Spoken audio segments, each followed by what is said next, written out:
Welcome to this episode of Blended, Blessed, and Always a Mess. I'm Aric. And I'm Angie. We are married with a ton of kids. We have 6 kids total. He has 3 and I have 3.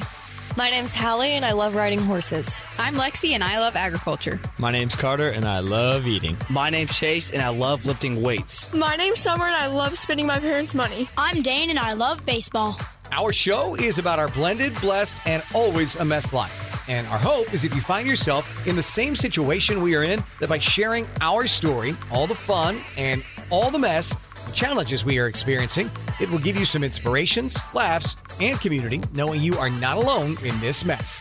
We appreciate you spending time with us. Let's dive in. Welcome to this week's episode of Blended, Blessed, and Always a Mess, where love is in the air. And it's not even Valentine's Day. Love and a cold that you have. Yeah. I thought allergies, but now I think cold. But then I go back and I think allergies again. I don't know. It's something. I'm a man. I got out of bed. Maybe I should. Most men don't get. They were like, "Oh, we're so sick." I do love those like TikToks and reels where it's like the mom is doing everything, dying, and the man's like, "I have a sniffle. I don't think I'm going to make it very much longer." So accurate. Well, I'm not there to take care of you. That's why you're up and at 'em. It's probably part of it. That's right. I got a lot done this weekend. We are in separate locations. I am at our house in Columbia. Angie is at Hallie's house in Florida. And that's how we chose to spend our anniversary weekend, is apart, separate. And so, come on, that's funny. Sometimes you got to do what you got to do. That's funny. But no, that's a whole other podcast, I think. That's a different podcast, yes. Solitude, yeah. The need for solitude. Yeah. Summer and I talked about that at dinner tonight, actually. Oh, Summer really? came up today. Summer and I had dinner together, and she's at the house, and she's got me doing her laundry. Shocker. But we talked about how you like solitude and she likes solitude, and she could see how it would be difficult if she couldn't ever have that in a relationship. And so I said, that's why I encourage your mom to go and have these retreats. That's what I very encouraging. Only when the weather is nice in Columbia when I leave. Then well, yeah, I pouted this week. If you live in mid-Missouri, you know this weather weekend was awful. It was awful. Finally today, the sun did come out. It's like 50-ish now, and the sun came out this afternoon. But from like Thursday through yesterday, it was cold and a continuously steady rain. It felt like you lived in Seattle. And it was miserable for people. And so Angie's head off down to sunny Florida. And I'm like, there was some little pouty about it. Got a little pouty about it. We had to have a little conversation. I looked for flights to go to Miami, Fort Lauderdale, Cancun, Scottsdale. I wanted sunshine and warmth too. I got points on my miles too. Or I got miles for my airlines, but I didn't go. I stayed home. So made it work. All of that to say, happy anniversary, honey. Happy anniversary. I love you. And if people follow the podcast by now, they've probably seen right now, if they're watching the YouTube, they see one of the gifts I gave you. You're wearing it. It's a pullover from Aloe, your favorite. My love language is gifts and acts of service. Aric's is physical touch and words of affirmation. That's right.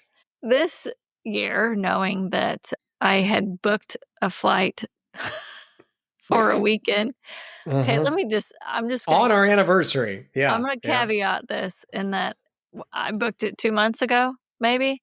And she didn't even know when she did it. I don't think. I didn't. Yeah. I really didn't. I'll be honest. I didn't.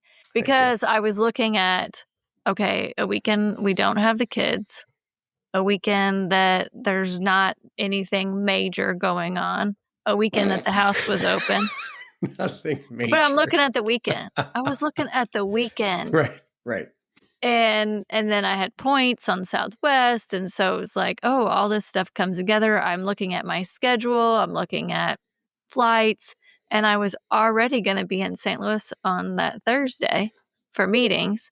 And the flight times were great to maximize the solitude escape. So we talked about it, booked it. And I didn't realize that the day I would be leaving would be on our anniversary. So I did right away. Yeah. Okay. I'm going to use grief as an excuse. Like not paying attention. So anyway, it's our anniversary. I know Aric's love language. And I decided that I was going to write him a letter. Which I appreciate And, because it's out of your comfort zone to share something like that so publicly. well, I spent some time thinking about it, like what I would want to say to you. And it just like came out. And it made me really reflect and look back at our story. And I don't think like even a year ago, I could have been able to reflect back and see things for how they really unfolded. So I think there's also some positiveness in this whole grief journey that I can sit and look back at our love story. And I think that's how it all came out. I mean, I just wrote it and I'm like, oh, this is actually a beautiful story. You're gonna make me so cry that's what again. made me You're gonna make me cry again. That's what made me decide to share it. And I did not tell Aric that I was writing this. And so my plan was that it would be posted because I knew that that would be a big deal to you if I shared it. And you would just get like an email or you That's would what see it happened. on social media. And so that it would be a nice surprise. I like to surprise people. But the hilarious thing of it all was the morning of our anniversary, my brother, Craig, texts Aric and I and says, happy anniversary. And let's be real, siblings don't remember siblings' anniversaries. And so I knew he probably had seen the blog post because I had it released early on our anniversary morning. And I had already left for the day, early morning to St. Louis. And Aric responds like, thanks, Chega, because that's what we call him. And I just said, thanks, Chega. Appreciate you. That's it. Yeah. And Craig, my brother, responds back and says basically like, well, I can't wait to see your response. How are you going to top that? No pressure, he said. Yeah, no pressure. Angie got me. And I know he's talking about the blog post, but I know Aric has not read it or he would have said something to me about it. Yeah. And so I'm pulling into work as he's texting this. I'm like, okay, yeah. So then I think like he wanted more from me and my response to him. On his happy anniversary. Yeah, because all I said was, thank you, appreciate you. So I'm like, all right, well, when he's like, no pressure, you got to work on your response. I was like, all right, well, I love you too, Chega. You inspire me to be a better version of myself. And I'm sure that Angie appreciates that as well. So because I didn't know what was happening. I was confused. Separately, and I'm like, he has no idea. He has no clue what you're talking about, but he's going to read it at some point and he's going to realize what you're actually talking about. Yeah, I felt like an idiot, like a bit of a moron, if we're being honest. So now I went in to work and I sat down at my desk. I was glad I left the house when you did that morning since you were headed off to work early. So I'm sitting at my desk at 7 a.m. by myself. Thankfully, no one was in the office. Usually people don't start rolling in until 7:30 because I was a blubbering mess. I was very teary-eyed, a lot of tears because I did not expect it. And while I do really enjoy words of affirmation, it's maybe not your strongest suit, right? I mean, it's not something I was expecting. And it's a strong suit of mine. Words are a strong suit of mine. Oh, you're a great writer. Yes, yes. But I don't use them abundantly. I use words when I feel the need to use them. Yes. So I'm not going to be one. If I'm going to give you a compliment, I'm giving you a compliment. If I'm going to give you praise, I'm really giving you praise. I don't hand out words of affirmation like, the wind blows. I don't. I will give you a scenario when you're listening at home more than once. And so I just try really to be alert on it. I have been informed. You say, I love you too much. You don't say I love you so much. It doesn't mean anything when you say it that much. I'm like, so when this first started happening, I was like, what is wrong with this person? Okay. All right. Now I just kind of know, like, there'll be times when I'm like laying in bed. It's time to go sleep. I'm like, God, did I say it? Like, when's the last time I said it? I probably shouldn't say I love you because I think I said it earlier tonight. Like, I got to watch this. Do you understand why? Oh, yeah. We've had the discussion over and over again. Yeah. It's meaningful when you feel like people are saying something just to say it. It doesn't mean as much. If I would write you a letter every day, would this one mean as much? No, but let's it's not from wait. the heart. We Let's say I not love wait this you. long to We write say another I one, love you okay? every day. You were saying it like 25 times a day. Okay, I That don't it's know, like, but okay. I'm just saying, I was trying to give an example for the listeners of how you Backfired. use your words. How you use your words. So when I use them so that when I do say them, they mean something. They're meaningful to the person.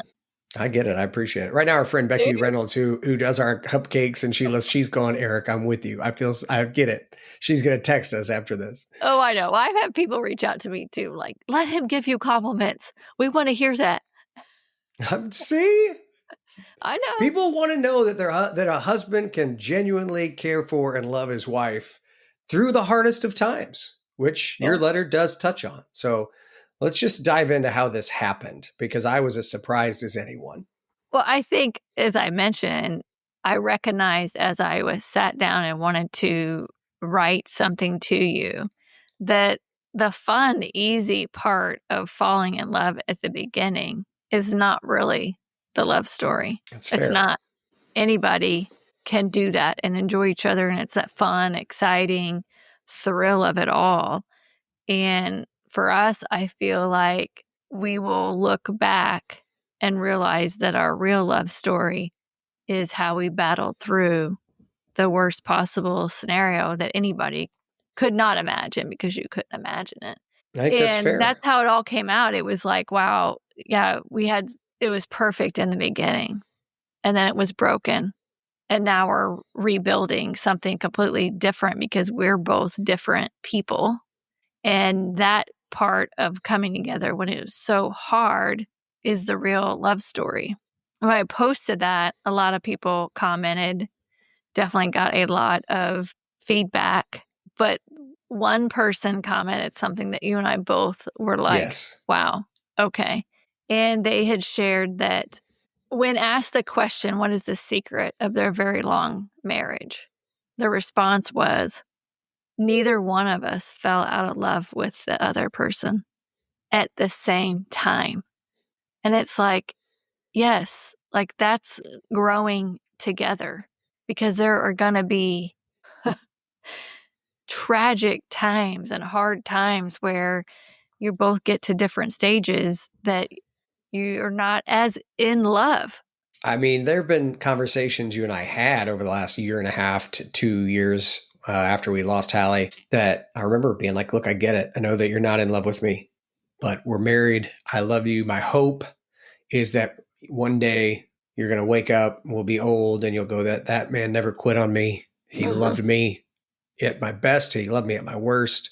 And then, I also had work to do at that point because I didn't grieve well all the time. And so that definitely didn't help us in any way, shape, or form. And so the last year of our life has been very transforming in a lot of ways, as has the last 2.5 years of our life almost now. But yeah, it was very special the way you wrote it. It did what you do. You were such a great writer, and how you brought things back around. Like you set a scene, you painted a picture, you brought it back around at the end. It was very beautifully done. Thank you. Well, I meant every word. Like I can't write stuff that I don't feel. Like I'm just like, I can't say stuff that I don't feel. So it's like the realness of it. It's like a way to authentically express yourself. She loves me, guys. It's like that guy with when you were growing up, you watched them and they're like the day, she loves me not. She loves me, she loves me not. She loves me. Woo! And I don't, Will Ferrell, I don't care who knows it. I'm in love, but I don't care. Sorry. I'm letting you have your moment. So our listeners will be happy that I'm letting you have your moment. Thank you. Thank you. So I always come up with the topic for the podcast. We did try it the other way, but it doesn't work well when I do it. No. Originally, I said, I think for our anniversary, we could share our top 10 core memories, best memories of being married. And we won't share it with each other ahead of time. And we'll just like go back and forth and share the core memories. I have our whole relationship. I didn't know it had to be married. Oh, no, it's fine. Okay.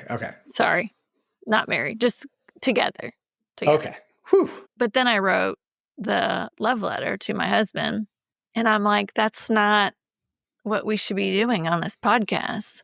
Let's share 5 best memories and also share 5 hard memories that has been a way that we've rebuilt our love, or it's been hard to navigate, but the other person loves you. I love that. That's Great authentic. idea. That's That's real authentic. love story. That's her story. If you know me, another reason I love this, I am a diehard rom-commer. I've always wanted my own love story. So, I mean, here we go. It's like I got my own version of The Notebook happening right now. We're going to dive full on into that. Oh my God. Do you want to go first? Also, if you guys haven't read it, I highly recommend that you go to Blended Blessed Always a Mess. You can read the letter that Angie wrote to me. Wait. And if you want to buy it, I've already printed off copies. You can buy them. No, you can't. Let's be real. How many times have you read it? Only 2 fully. Really? And then I've skimmed at other times, but only 2 fully. Skimmed it. Yeah.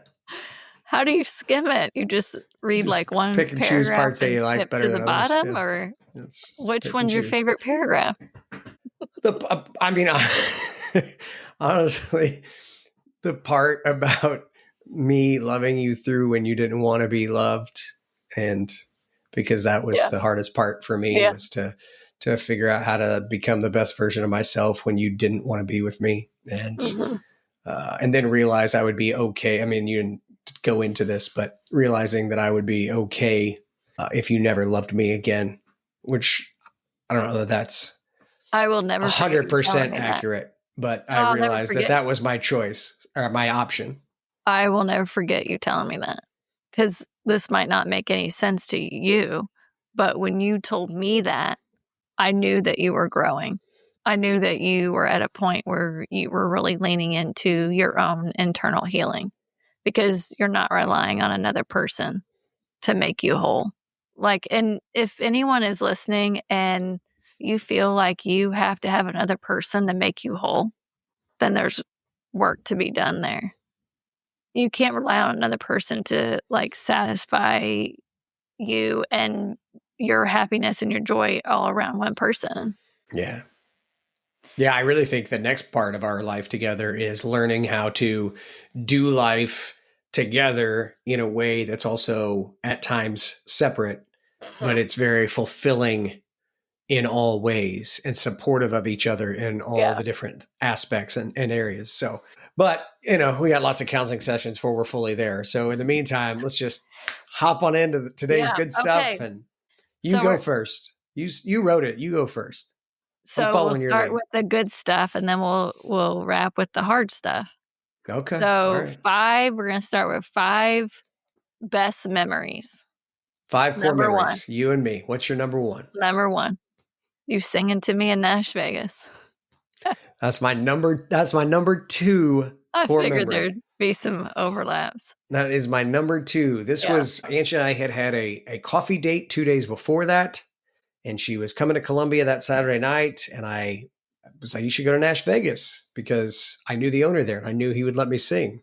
And so at one point he let me on stage with the band and sang a few songs. And Angie and I had a wonderful, wonderful first date. It was.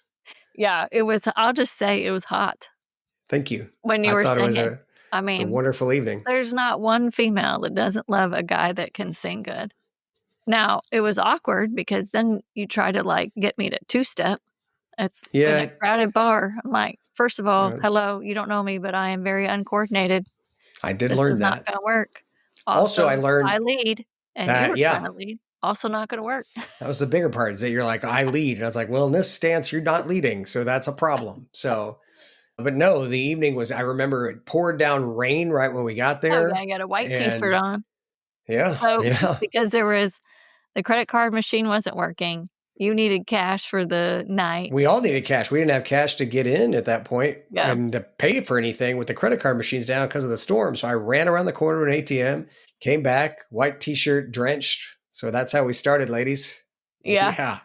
So that's why it's number one memory. Okay. Number moving one. on. Wow. That was Okay. my first one I wrote That down. was my number 2. So But what was your number one? my number 1 is the day the crew said I do. Best day of my life, hands down. I say it anytime anybody asks me. I have 3 kids that I've all seen be born. Those are right behind that. But the day that we blended our family, put all 6 of our kids together, took vows to each other in front of our family and friends, best day of my life. I remember so many things about that day. It was, that is my number 1 memory. And it can't be repeated because we don't have Hallie. So, No.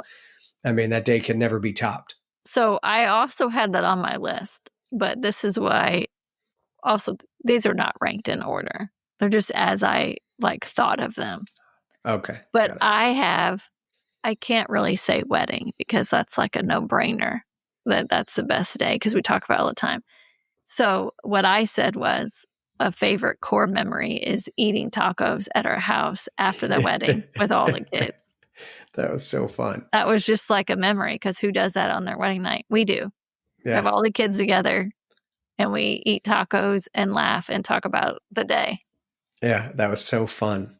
And we had the best Chef Craig, who we've talked about on here. He did all of our catering. We wanted a taco bar because that's what the kids wanted. So we did all these crazy kinds of tacos. It wasn't like I mean, I think they had like a hamburger cheese station for people that were boring, but it was all the fun kinds of tacos. You could do shrimp and steak and pork and all the different things. And so we were all just around our kitchen island at midnight, eating tacos as a family. That was fun.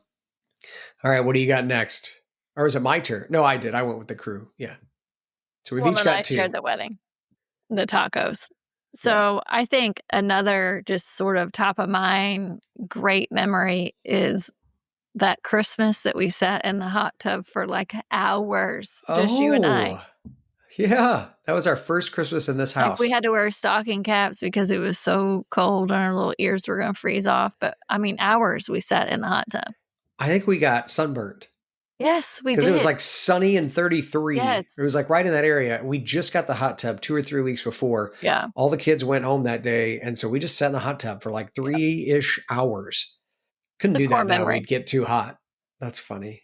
Core memory for me was our engagement vacation in the overwater bungalows. One, if you can afford to do an overwater bungalow, do that at some point in your life. That was the most calming, relaxing 7 days of my life because you weren't around people. You were just out. It was COVID too. And COVID. So yeah, even the resort was kind of locked down a little bit, but we were at it and we had a private butler that was your alarm clock in the morning. Him wheeling our coffee and breakfast to the back deck that overlooked the ocean. And we knew it was time to get up then and go have our breakfast out there. And it was so peaceful. And then you have the engagement that was in Cozumel where we took the ferry over there and we got the jankety Jeep that you had to drive because I couldn't drive a stick. And we shared that video, I think, before.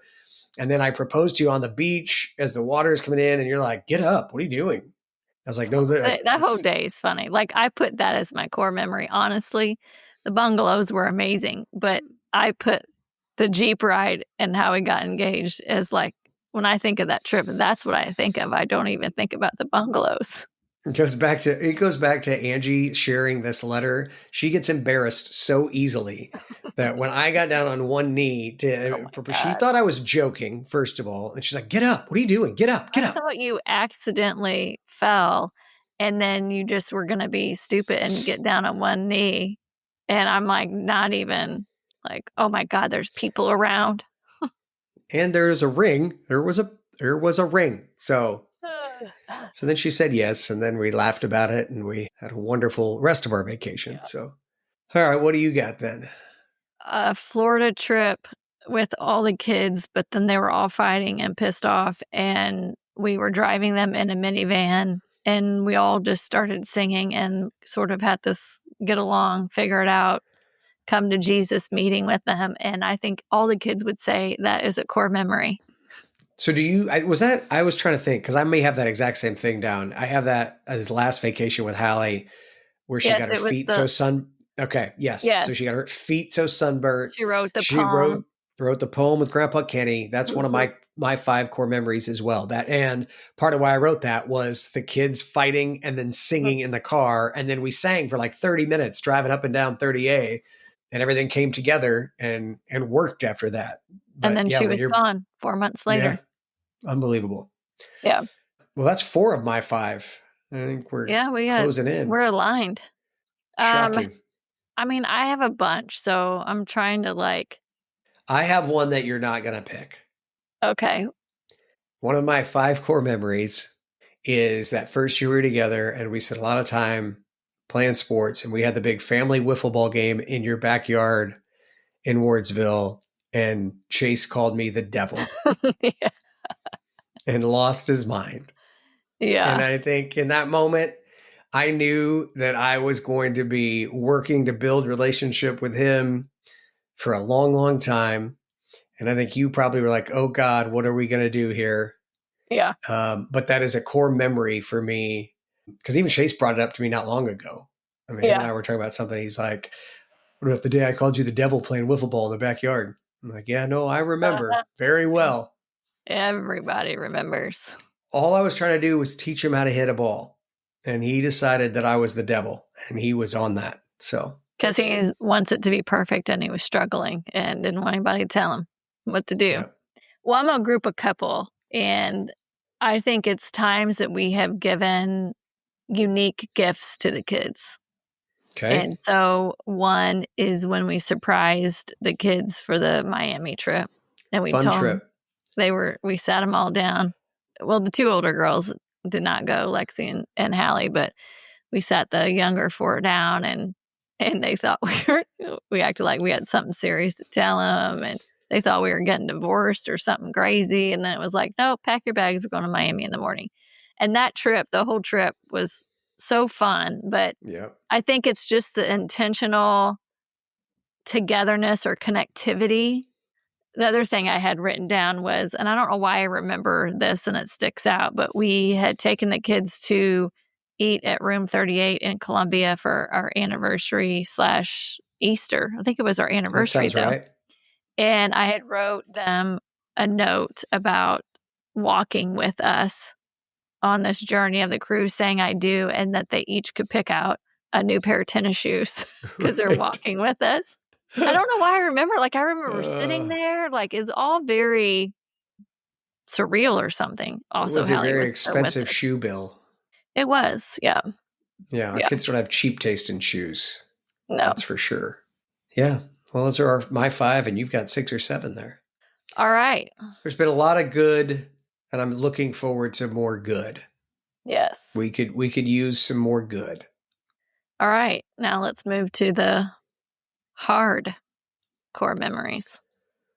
Well, I think obviously number 1 on our list will always be the day that we got the call, and then 2 days later lost Hallie. Both have several things about that we remember. For me, it's always where I was when the call came in, you and I being outside, seeing the helicopter land, and ultimately the scream like I've never heard before when we lost Hallie and you were laying on her chest. Those are things that live, as they say, rent free in my brain. And anytime I have a call back to it, I can picture all of it, hear it all, see it. You have all the things, and I'm sure that that's number 1 on your list as well.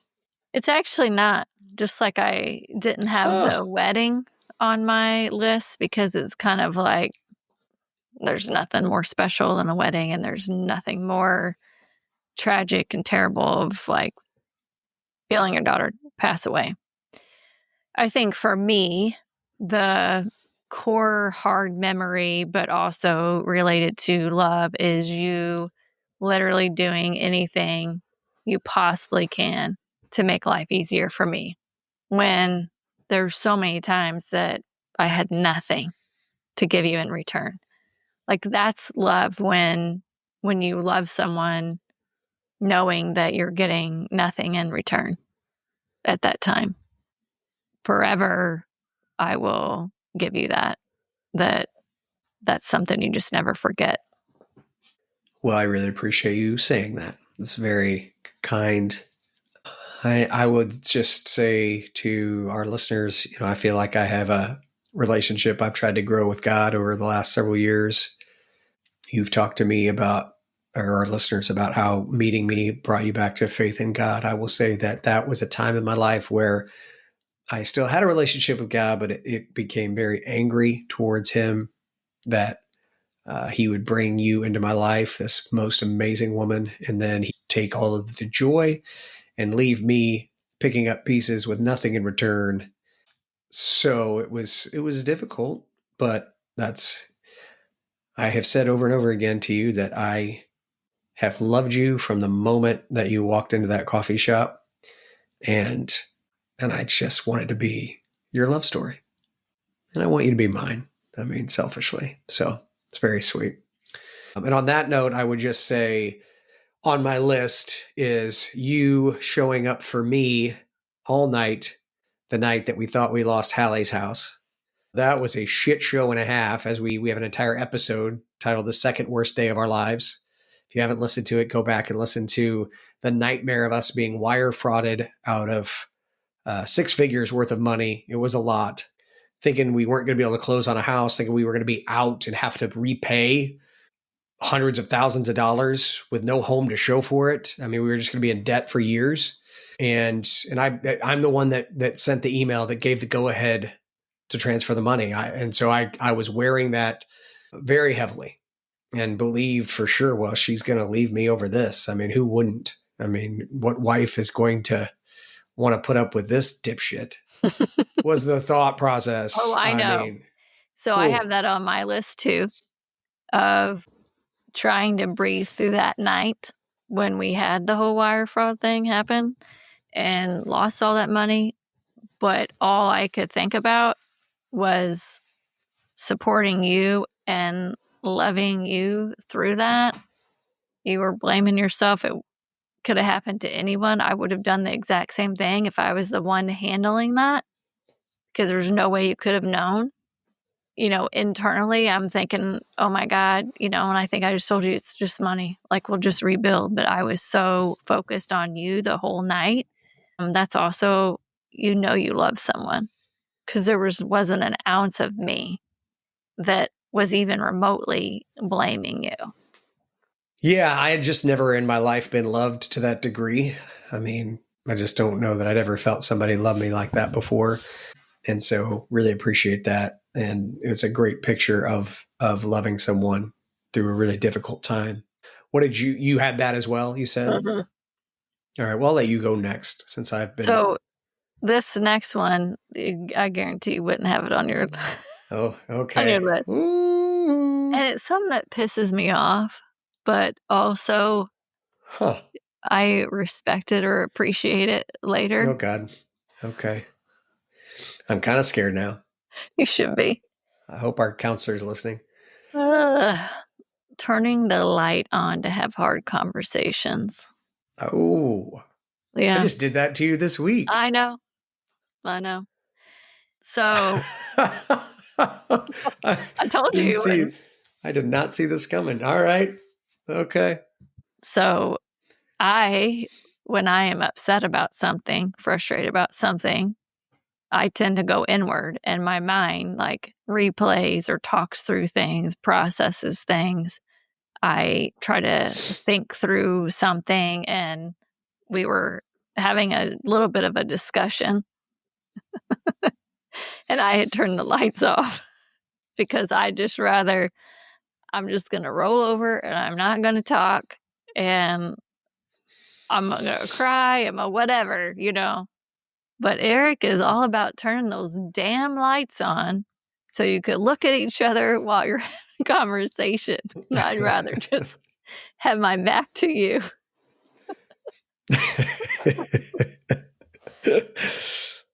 How did that work out for you? Because I'd rather just shut down, and you force me to like talk through it, even though it pisses me off, and I don't want to sometimes. You guys long ago gave me the title of the guy, you've brought it up at birthdays and everything else, the guy that has the hard conversations. And there's times, a lot of times the last couple of years, you didn't want me to have hard conversations with anybody, your kids, anybody. And I feel like I'm doing a disservice to everybody in our home when I'm not. We've talked about a lot that God has given you a gift of empathy towards others. And we've talked about you being like an empath, like you can sense when things are off with people. And as I've had all this reflection over the last almost 8 months now, I have really come to the realization that God, one of the gifts he's given me is he allows me to see things when I really have time. Let me give you an example. A lot of parents have a hard time seeing their kids in sports, right? This is something we can relate to. Parents will see their kids, well, my kid should be playing. And I've never had a problem looking and going like, oh, I get why he's not playing. And then having to have a hard conversation with one of my kids, Summer, whoever that might be, about, well, here's why you're not playing. I can see it. And kids don't like to have that conversation, but I've never been the person that does it the other way. So in our marriage over the last couple of years, it's been really difficult. But there are times over the last several months where I've gained a lot of clarity, where even with you, I can see that you're struggling with something or you're in a place. And it's like, I'm going to have a conversation. And I don't know how to have that right now. But I realize that if I'm not having the hard conversations with you, with our kids, that no one's having them most of the time. You will occasionally, but that's not your strong suit in that regard. And so for me, it's like, okay, we're going to have it. Now with me and you, especially if it's one of these hard conversations that has to happen before bed, I'm not going to lay awake. I'm 44 years old. I'm not going to lay awake all night getting angrier and letting you lay over there and get angrier. We're going to figure this out now so we both get a good night's sleep. Lights come on. And here are the lights. Let's lock in. Lock in, lady. It's time to talk it out. I mean, could be really awkward, could be really incredible. I don't know. Could go either way. I had on mine something that we touched on briefly. And I think your letter kind of touches on it without going into too much detail. But it was the moment, it was happening last year and I was aware of it as you pulled away. And then it wasn't until I just gave up drinking altogether and started to get all my wits about me and the clarity that I was married to somebody that if she could just walk away, probably would. And it was a realization that you were only in this home because you had said I do and because Summer would be super pissed off at you if you left. Those were really the things in my mind where I was like, that's really all I've got right now. So I had better really figure out how to be the best version of myself. And at no point in my life had I ever just said, fuck it, I'm going to be the best version of myself. You know, once I started having a lot of loss, which happened at a pretty young age when my dad died at 27, I wasn't going to put that work in. Like, it just didn't. Coasted by a lot of ways. And there just became this point of like, you know what? She doesn't want to be here. But she is. And so I'm going to give her the best version of myself so that if she does decide that she's not going to fall back in love with me, if she wants to be somewhere else, that she's going to miss out on the best part of me. And in the meantime, the reward for myself and my kids is that they're going to have the very best version of me for as long as I can do that. And that was hard. It was difficult. And it's still, I'm a work in progress, but I like me. This is dumb, but real. This is the first time Angie has left in 5+ years, whether it was a business trip or anything, that I didn't gain weight while she was gone.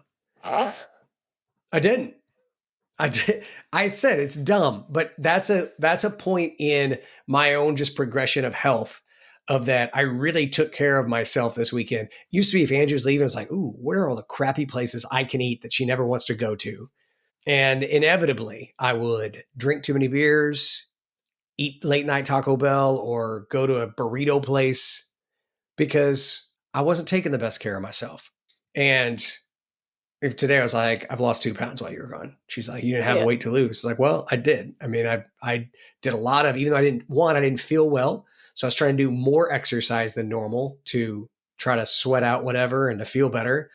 So I probably didn't eat as much as normal, but I also just ate healthy, which is, again, that's a sign of growth for me. That's extreme growth because it means you love yourself and you want to be the best version of yourself. And you're not reliant on someone else to be there to drive those behaviors. That's fair. That's 100% true. Beautiful thing. It's a beautiful thing. But it made the hard memory list. So Yeah, that's hard. That's hard. This kind of relates back to just taking care of me, but shortly after we started dating, I got vertigo and I had never had it before. And it was awful. And I am not good at being vulnerable around people. So I literally could not get up. I couldn't get up. The whole room was spinning, and I had to let down my armor a little bit, my walls, and you took care of me. And then there's probably been 10 times since then where I've had vertigo or some weird ear thing or like super sick, and you've had to help me get up. And so I think that beauty in that I've got someone there through all the hard times to help me get up is something that's hard to walk away from. That's super sweet. And I love taking care of you when given the opportunity, because it's not really And I'll let you. That's you know so it's true. bad if I need you. Oh, I got to show up right now. I got to be there. And then the other thing that I noted, which I've mentioned before, but this is also just like a core memory stuck in my head, is you walking into the house with Hallie's ashes, because I did not want to go pick them up. And so knowing that I have someone that doesn't matter what it is, like you'll do it, you'll show up. And I think everyone feels that in the crew. They know. Yeah, everyone knows. They can call you. Our kids do. Yeah. I'll drive wherever, whatever time of day, night. That was an example my dad set for me when I went off to college. My dad and I started to get really close as I was headed off to college, and whatever I needed any time of day or night, he showed up for me. And so, yeah, I always want that for you, for you and the kids, because I've said this over and over again. This crew, that's why it's my favorite day ever. This crew is my favorite thing. And so learning to appreciate this crew and yet also live my own life and not rely on needing it has been part of my journey. I have a couple things left, and one of them was the entire experience. God, I hope it's over, but who knows, of the trial. That was so hard on everyone, all the kids, hard on us internally. We've never really unpacked this, and now it's probably not even the time, but it definitely felt like things got worse for us after the trial, because it didn't really go how anybody, at the end of the day, there was no real healing that came from that, at least not for me. So I know I drank a lot more when it was done for the next month or so. I know that I was angrier than I'd been in a long time after it was done. And I know you were having all kinds of your own feelings, and it was a stressor for the kids. And so I don't wish that on any person in their marriage, but I do know that we made it. And Hallie continues to be with us. She's in all the pictures behind me, and you're in Hallie's house, and she makes a difference. And so makes a difference with people that are listening to the podcast, with the books that you're writing. But that's on mine, because it's that's a hard core memory. I remember all those days and what we had to do and just how stressful everything was. Terrible. I mean, there's just no words that you could describe that experience, or just even losing a child and try to navigate that in a marriage. Everyone, doesn't matter if it's the mom and dad that are still married, or it's a blended family. Like, it does not matter your relationship. Going through something that is traumatic will crack your foundation. And so this is all about, like, you could have massive cracks in your foundation, and there's ways that you can repair it if you both don't fall out of love at the same time. Yeah, it's really good. I have one last one, and I guess it would go back to, I should have brought it up earlier, because it goes back to me trying to take care of you when there's no idea what to do. But last thing I have on here that's a core bad memory, but we had to get through it, is the very first Christmas night after we lost Hallie. I didn't know if I was going to have to take you to the hospital that night. Probably should have. Your crying, the crying, hyperventilating. It lasted for so long. If we didn't have the kids in the house, I probably would have taken you to the hospital, but I didn't want to alarm the kids on Christmas Eve. So I just held you. And I remember being tired and being like, you cannot fall asleep until she falls asleep. You have to stay awake until she is asleep, and in a way that's normal, not like, so yeah, probably should have just brought that up earlier when we were talking about me trying to take care of you, but we've gone through some really difficult things is what I would say. Just a little bit. I have one last thing on here too, is when we were in Sedona and we hiked to the very top of that mountain. Yeah. And I think there's so much symbolism in that, and that it was really hard. I don't think either one of us really thought we could do it. And then we tried again, and we got to the top. And I think we both just sat there thinking, like, we're going to be okay.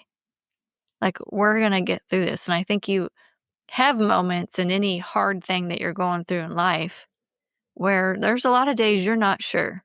And I still have a lot of days. I mean, we sound like we got it figured out. We do not have it figured out. I say all of that. I would chime in that when we did that, we still had another 6 to 7 months of a really difficult time in our marriage after we climbed that mountain. So it wasn't like we just did that recently. And it's like, oh, we did that about a year ago now. Mm-hmm. And I remember we cried at the top. We prayed together. It was beautiful looking down.